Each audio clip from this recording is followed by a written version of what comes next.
nasooke kweyanjula ni Ssemboja the Slave eri mumanyire nga bulijjo. Omanyire Essebulu nija n'ensonga nyimba nyingire nayo. Nasooke kwebasa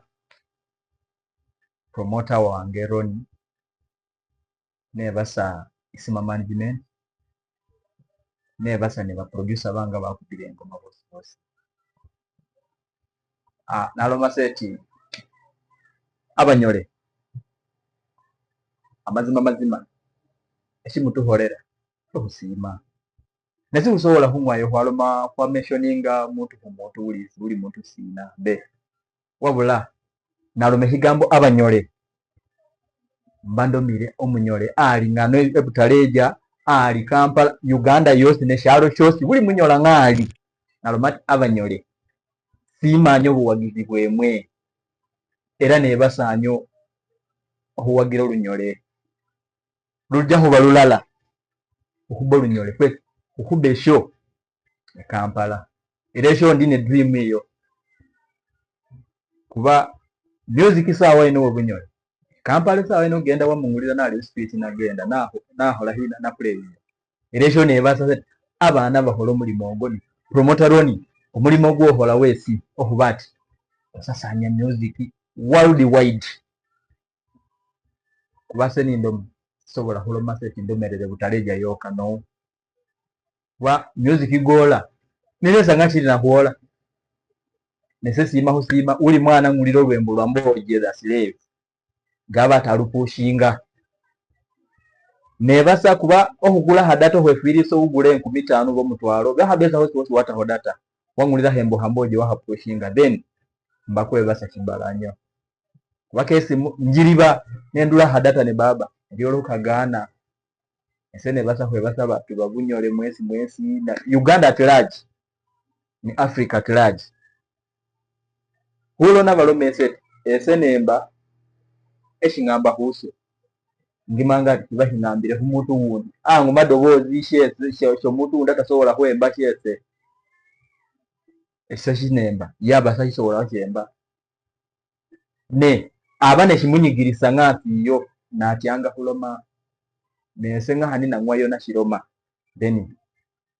enyoma shipushinga mwahiwagira mba nebasa hwebasa music esawa ino hutandiraho mufunamo by the way music esawa ino hutandiraho mufunamo kewulira lulala mubuje ni hutandiraho hwemba ni nayo nebasa nyo omusajja mubuje yatuhise music w'Abanyole ne Mosa band ateraji bose eyiba tuhise music w'Obunyole kuba wembango lwembo mwana gajaga holomati obone tembe Uganda Olunyole lunahungire ngena nesawa ino nebasa nyoti abana ngahani bagowoye engonjengo sa ino wembo lulimi watawulamo Oluganda obo Oluzungu olulimu lundi gaholomati nindi lwachuta uyemu ebyo yemba lwefo original nengalaga watinanga waheja bavubuka 10 wagana ho babiri nali no lwembo Olunyole humemore ye ni huliho mulala nesawa ino nebasati onyizo wagana buli mwana ali nenyembo enyole ho midia yawe olwembo lwango lunyahe sawa ino oli hu media balulanga Reggae Man era manyireti promoter Ronnie ali huluholaho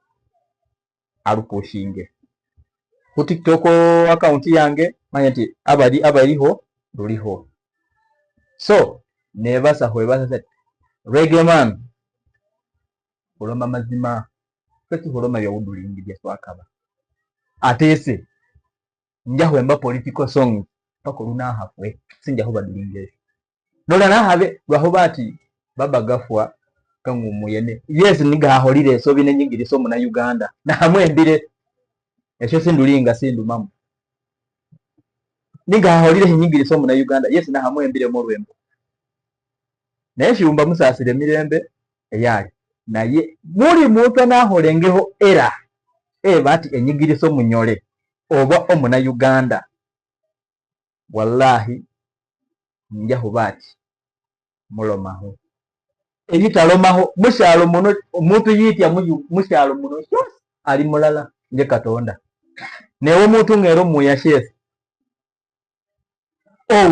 owire winira ngojo ngenyuha olota chef then yango ona holeso binini ohulomera direct so ebigambo sinabe na bingine nendire hubalomba sati reggae music alingo omunyaha mwali hulira pdf ebyo byabitire sano ndi huli